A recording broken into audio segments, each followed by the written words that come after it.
Struggling to personalize Klaviyo subject lines?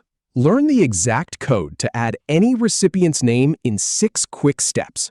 Follow these 6 quick steps to find the right menu, insert the code, and save your personalized subject line. First, go ahead and click on the flow you want to work with from your flows list. Click the Email action node. Then hit Edit to open up the email editor for this step.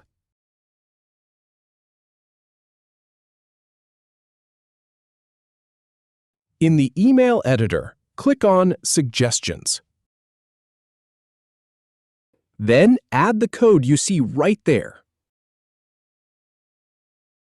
And finally, just click Save to wrap it up.